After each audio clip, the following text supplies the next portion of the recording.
But hey, we're happy to have you to break the tension. I am curious. Tausch was just saying this. We're talking about Davante Adams, and we'll get your opinion on that in a moment. But if you had had the chance to be reunited with the Packers, let's say the your health is a little bit in a different place toward the end of your time with the Chargers. Packers want you back. Campy's coming on staff as a scout again, and they give you a call and they say, Blue, we want a veteran presence who's going to be able to back up both tackle positions. We know you can't play guard. Would you be willing to come back? Would that have held appeal to you? Because we're trying to figure out how much appeal that would hold to Davante. Yeah, I mean, to me, it would hold appeal to me. Obviously, he's in a much better situation than I am because he's still playing at a high level. My role probably at that point wouldn't have been at playing at the high level that he is, right? I mean, I probably would have been, I mean, in the stage of career that I was in. But to me, it would because I mean, I would know the system, I would know the area, I know. I mean, it's a comfortable situation.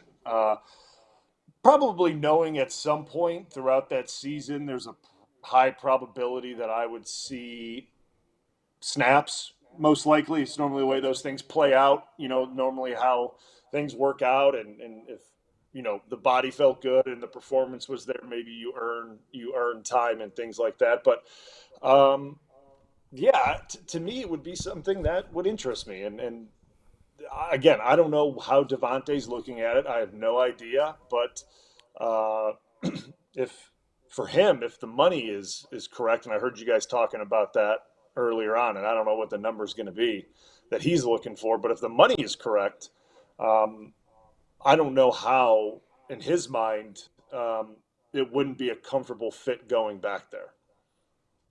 So Tausch made a point earlier, and is often the case with him. At first, I was like, wait, what?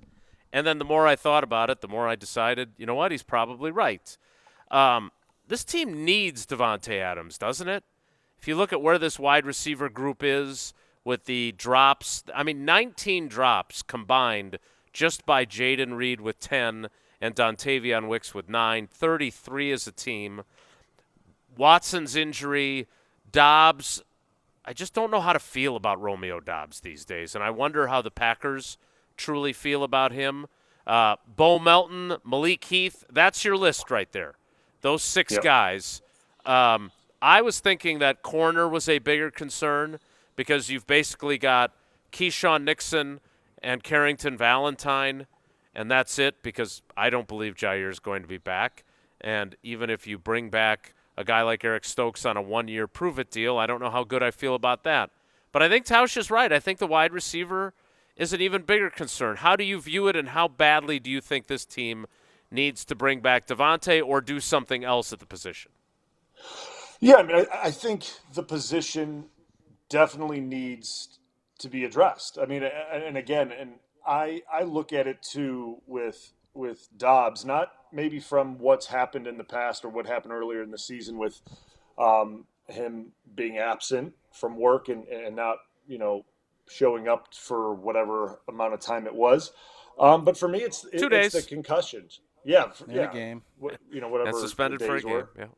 Yeah, for me, it's the concussions and the back-to-back nature of it, and how bad that looked in the Philly game, and even with the Guardian cap on. When I mean, I understand that Mm-hmm. that thing's not foolproof, but just the nature of that, right? He missed a lot of time from the first concussion, and then it happens at the end of the season, and you saw the way he got carried out. So, whenever those things happen, that's concerning, and it's concerning to me just as a former player when you see another guy like that. If I were to see another teammate, struggle with those types of things, that would worry me.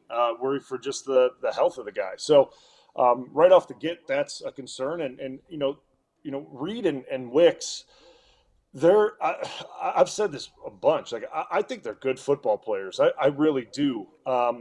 I just feel like if they get a guy like Devontae in that room to like they could learn from a guy like Devontae, they would elevate their game so much more. Like to learn from Davante Adams is like, you know, going to med school and learn from the best doctor known to man. Like, and he's teaching you. Like, that's the guy that you get to go into the operation room with every day and watch how he does it. Like, and that's like, that's what you get with Davante. And Davante has always been a guy that I think when young wideouts come in, he's always been, at least from my knowledge, being around him and seeing how he operates with the younger guys, they're like an open book, helping guys out, trying to get guys on the same page, and it would be no different. And the thing with these two guys, Wicks and Reed, they're not young guys anymore technically, right? I mean, they're going, they played a lot of football. They're not technically rookies or second-year players, so they have experience. So they should be able to really understand what Davante's trying to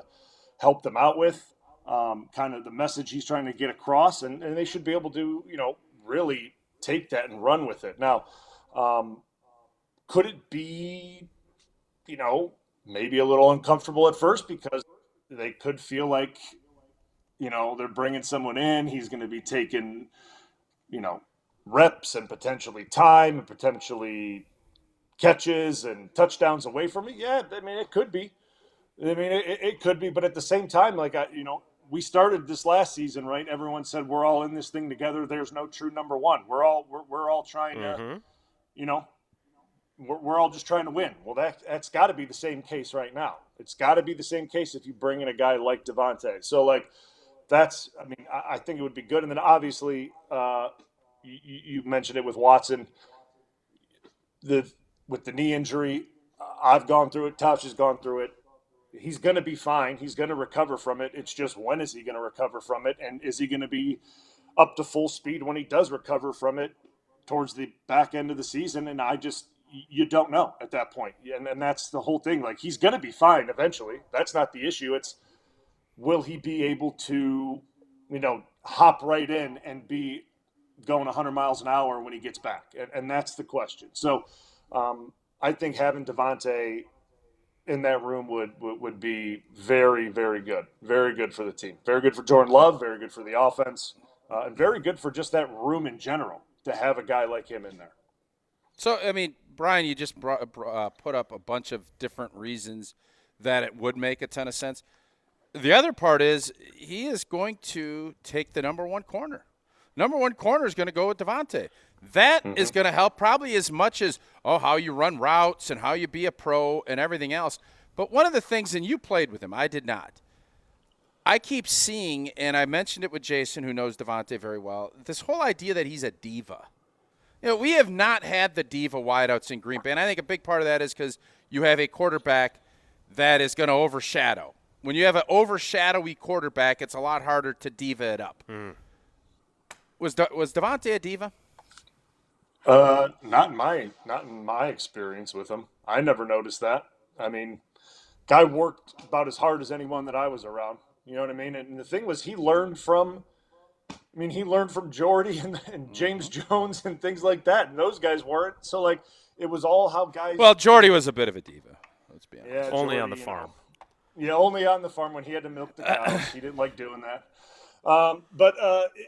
So Davante learned from those guys, and they learned from guys before. So, like, it was something that they just go about their work. Yeah, of course, every wide receiver at all times thinks they're open and they want the football. Of course, that is the general rule of thumb for receivers. Yeah, you want that. Yeah, but you want them to feel that way, right? And that's good. Yep. But to your point, Tausch, I mean, you kind of said it. Like, when you have a guy like Davante and he pulls the number one corner, and Jason, you were kind of talking about this too last time we spoke about scheming, right? And what happens when you have these type of players like Davante. Defenses now have to scheme against Davante, and when defenses have to scheme against Davante, and coaches like LaFleur know that teams are scheming, you now can scheme against that as an offensive-minded coach and really cut defenses open based on patterns and coverages and how defenses are going to roll to Davante. That'll be a huge, advantage for the Green Bay Packers if they get a guy like that can really make defenses shift coverage to him every single snap. Yeah, a couple of my favorite interactions with Davante. One was Was it Ordering during that gordita? No, in his basement? in his drive-through. Yeah, no. One was during the game. I think it was against the Bears A one chalupa? year, where When you there got the was chalupa? That sounds very close to free advertising for something other than an ice cream shop. One was when I think it was against the Bears, and there was an incomplete pass, and he counted the 3 guys that were all guarding him. And then the other time was when we were doing a Zoom together with him, and he pulled out his phone and showed on the film there was a play where I think it was against the Ravens where Wink Martindale quadruple covered him, and there were 4 guys around him on a pass. That he may not draw that level of attention at age 32, but he's going to draw plenty of attention, and that's going to make, to Tausch's point, the lives easier for all those guys. And I keep going back to this, but these young guys never had that guy, right? You mentioned Jordy and James Jones and Randall Cobb. When Davante came in, he got to be around all those guys and grow in his own way. You know, he got a bonus year in 15 when James Jones came back because that was the one guy he wasn't with, and he had a huge influence on Davante too. As much as we like Christian Watson and feel like he emerged as such a great leader. You've never really been in his fan club, if I'm being fair. I have been. I'm not sure that's true, but again. I did say he was wiry.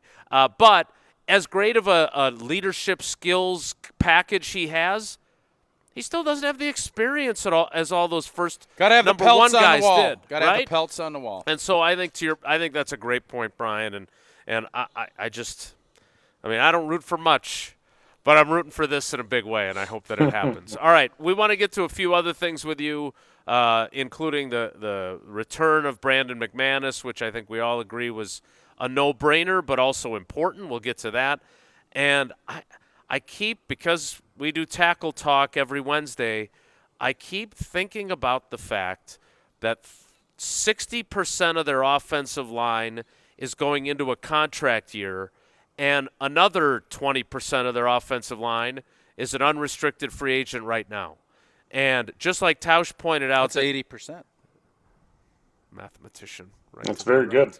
Very good. As much as, and I'm guessing the other guy that's not part of that 80% wants a new contract. deal. Yes. So that's 100%. So I want to get into that as well, because as Tausch, even though Tausch was right about the wide receiver thing and I was wrong to give him a quizzical look, not a whatever you said the look was, I think there's more conversation to be had about exactly what they're going to do on that offensive line, and I want you to help us compare it to what the Bears are doing. I'm sure your Bears buddies have been texting you, being an Illinois native. Those Bears, man, they're going old school. They're bringing guys in. They're bringing guys that are getting ready for third contracts in. And that's not something that Goody does.